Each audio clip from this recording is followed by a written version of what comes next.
There's no doubt the dispute between the Canadian Union of Public Employees, the union representing flight attendants working for Air Canada other than for that airline's Jazz or Express subsidiary, and the airline itself, got ugly.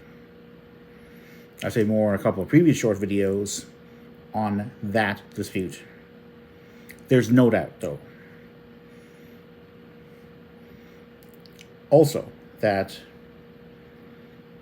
a claim by Patty Hajdu, the Federal Minister of Labor, that it had been, quote, unacceptable, unquote, that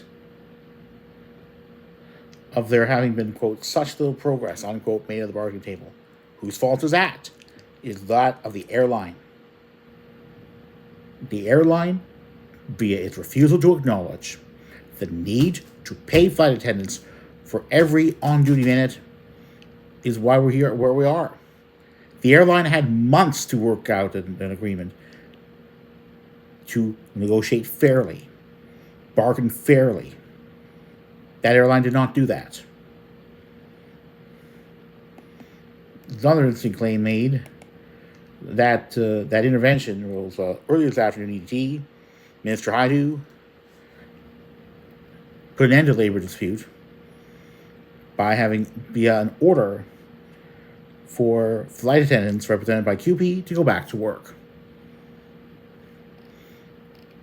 Nate Erskine-Smith, a member of the Federal House of Commons for Beach East York and East End Toronto riding, claimed of, quote, some labor disputes, unquote, unlike the Air Canada QP one, having been, quote, complicated, unquote. He claimed that had been because of the need for Air Canada to, quote, pay and treat its flight attendants fairly, unquote. I agree with him on that. Yet, the intervention by the party he represents sets a scary precedent, taking away the right of unions to go on strike to try to secure fairer working conditions for the workers they represent. The intervention by Minister Hajdu does not make this labor dispute any less of a PR disaster for the airline.